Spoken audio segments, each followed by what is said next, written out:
Almost 2 years after taking power in Burkina Faso, Traoré has kept his promise to hold democratic elections in July 2024, and as expected following a national conference in Ouagadougou, Ibrahim Traoré will remain in power for another 5 years with the right to participate in the next elections.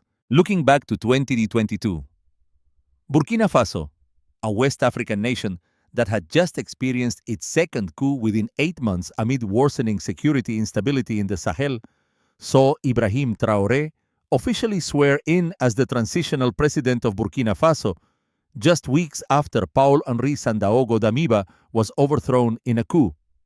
At 36, Captain Ibrahim Traoré is the youngest president in the world, a sharp contrast to the average age of 63 among African leaders. At the ceremony in October 2022, held under tight security in the capital Ouagadougou, Traoré pledged to support the transition process towards elections in July 2024. After taking the oath of office, Traoré, wearing military attire and a scarf in national colors, declared, "We are facing an unprecedented security and humanitarian crisis. Our goal is nothing less than to reclaim the territories occupied by these terrorist groups," he added.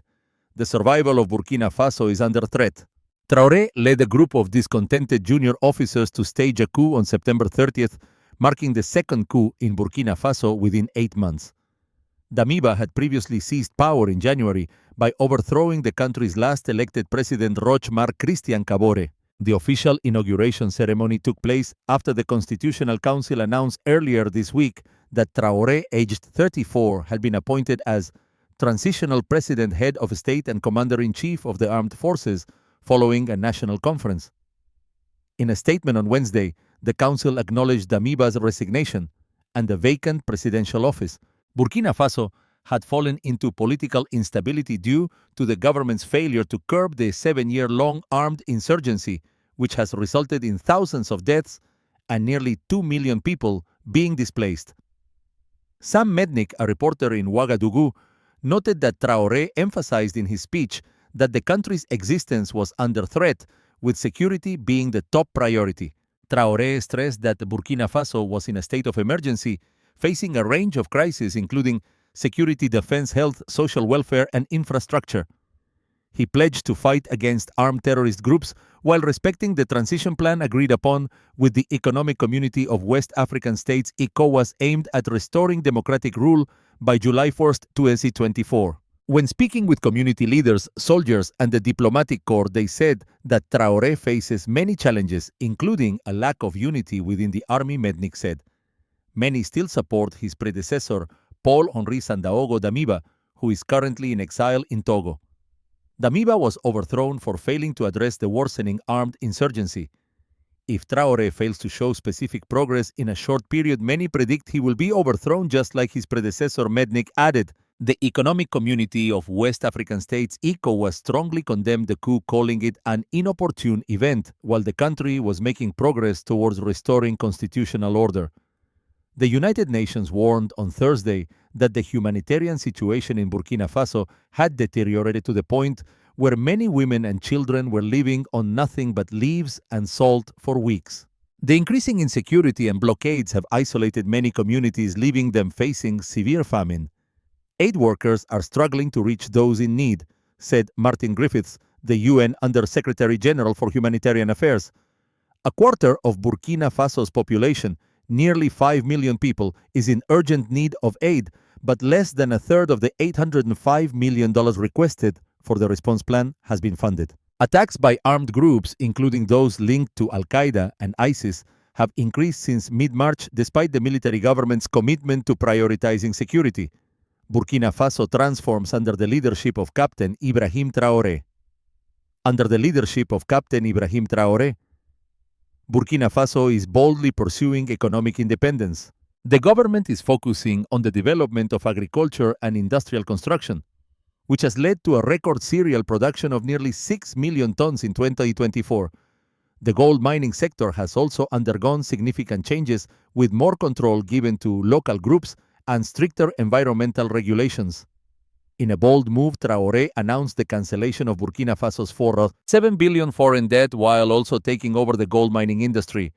a clear sign of the country's shift towards economic independence. Now the country manages its resources with GDP growth forecasted at 3.7% in 2024. Fourth, driven by agriculture services and mining, despite ongoing security challenges. President Ibrahim Traoré reshapes Burkina Faso's economy. Burkina Faso is at a major turning point as President Traoré announces a series of revolutionary changes, the full payment of $7 billion in foreign debt and the nationalization of the gold mining industry, a strategic resource. These decisions have created a significant impact, sparking debates about a new model for African countries in controlling their finances and resources.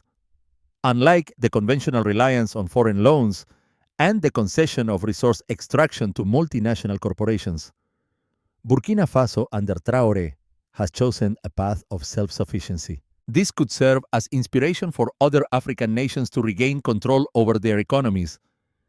Experts are closely monitoring the effects of this strategy. Burkina Faso breaks free from the burden of foreign debt. Burkina Faso's Ministry of Finance announced that it has paid off the foreign debt that had hindered the country's growth for decades. President Traoré explained that this success was achieved through smart budget management, increased revenue from gold, and renegotiating more favorable trade agreements. Experts say that gold revenue, with some of the largest reserves in Africa, has played a crucial role. Burkina Faso used the profits from gold exports to pay off its debt, thereby freeing up the budget to invest in education, healthcare, and infrastructure. This is seen as a historic step towards a sustainable future. Nationalizing the gold sector resources. Serving the people. President Traoré's government announced the end of foreign domination in gold mining, transitioning to a state-owned model. In order to better control the country's mineral resources, he nationalized 2 gold mines and halted the export of raw gold to Europe. Instead, he inaugurated a national gold refinery with a processing capacity of 150 tons per year. We cannot allow foreign nations to profit while our people suffer in poverty, the president emphasized. The revenue from gold will be reinvested in building roads, schools, upgrading hospitals, and developing clean energy. The goal is to ensure that the nation's resources bring tangible benefits to its people, thus building a fairer society. Challenges and opportunities. Despite freeing itself from debt, Burkina Faso needs to manage its gold sector effectively to ensure long-term sustainability. Analysts recommend transparency, anti-corruption measures, and enhanced governance capacity. Projects such as building new schools, modernizing healthcare, and developing solar energy will only succeed if resources are allocated fairly. Regional and global impact. Burkina Faso's strategy could prompt African countries to reassess their resource policies and negotiations with global corporations. If successful, this model will shift the balance of power in resource extraction across the continent, similar to how farmers sell their products directly instead of relying on middlemen. The world is watching Burkina Faso as an economic laboratory. A small success in this West African nation could create a domino effect, challenging a financial order that has existed for decades. Burkina Faso, a journey of reconstruction. Under President Ibrahim Traoré's leadership, Burkina Faso, a landlocked country in West Africa, has demonstrated resilience in overcoming numerous challenges. Under the dynamic leadership of President Ibrahim Traoré, the country is shaping a new leadership model for Africa, proving that innovative governance and visionary policies can pave the way for sustainable development, peace, and prosperity. A new dawn for Burkina Faso. Ibrahim Traoré took power after the 2022 coup in a context of escalating political instability and security threats from extremist groups. This event marked a turning point in the country's leadership, with a commitment to restore stability, promote economic growth, and foster social cohesion. Traoré's leadership style combines practical thinking, a focus on transparency, and an emphasis on holistic development. Democratic reforms and governance. Traoré's administration has focused on strengthening the democratic foundation through initiatives such as ensuring free and fair elections, enhancing government transparency, intensifying efforts to combat corruption. Under Traoré's leadership, Burkina Faso has established independent bodies to oversee elections and public accountability, reinforcing the public's trust in the government. An example of frugality. Traoré's appeal goes beyond the nostalgia for military rule. Since taking power, he has initiated several bold reforms that directly address the aspirations of the people of Burkina Faso, as well as the rising youth of Africa. He reversed the policy of salary increases for state officials set by his predecessor, and recently Traoré cut ministerial and political salaries by 30% while raising civil servant wages by 50%. He refused to accept the presidential salary and instead kept his modest military captain's salary. Comprehensive economic transformation. Traoré's economic vision focuses on diversification and sustainable development with priorities on agriculture, mining, and renewable energy.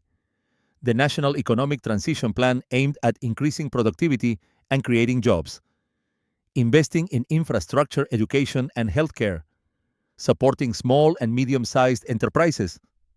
Notable initial achievements include the establishment of the National Center for Handcrafted Cotton Processing, the construction of the new Ouagadougou Donsin Airport, and increased investment in agriculture. While these are ambitious steps towards industrializing Burkina Faso, the country must learn from both the successes and failures of other nations to avoid pitfalls, inefficiency, corruption, and weak management, common maladies in state-owned enterprises across Africa. Security and regional cooperation. In the face of threats from extremist groups in the Sahel, Traoré has adopted a dual strategy, strengthening the capacity of security forces, closely coordinating with the G5 Sahel, an institutional framework for regional cooperation on development policies and security issues in West Africa, comprising 5 Sahel countries, Burkina Faso, Chad, Mali, Mauritania, and Niger, along with international partners, combining military solutions with socio-economic development to address the root causes of violence, social equality, and the human rights. Traoré's social policies emphasize the Women Empowerment Program to promote gender equality, protecting the rights of children and vulnerable communities, investigating past crimes and healing historical wounds. Education and innovation. Education is a cornerstone of the development strategy, expanding access to quality education, especially in rural areas, establishing technology centers and fostering entrepreneurship, promoting international cooperation to enhance research capacity, environmental protection, addressing desertification and climate change through participation in the Green Wall Initiative to restore land, developing sustainable agriculture, investing in solar energy, healthcare and welfare, improving the healthcare system, with programs aimed at reducing maternal and child mortality rates, expanding vaccination programs, upgrading healthcare facilities, future vision, people at the core. Nearly 2 years after taking power, Traoré has kept his promise to hold democratic elections in July 2024. However, a surprising development occurred. Thousands of people took to the streets demanding Traoré continue his leadership. Following a national conference in Ouagadougou, Traoré will extend his rule for another 5 years with the right to participate in the next elections. This event has made Burkina Faso, along with Mali, one of the countries extending military power through democratic elections, a strong message to African leaders. Put the people first, not personal greed and power. Under Traoré's leadership, Burkina Faso is proving that a self-reliant, just, and innovative Africa is entirely possible when leaders unite the people for a common goal. His popularity has soared since he took office, and he is now arguably the most beloved leader in Africa. On January 7, 2025, during the inauguration of President Mahama in Accra, Traoré received the loudest applause among the 21 African heads of state present.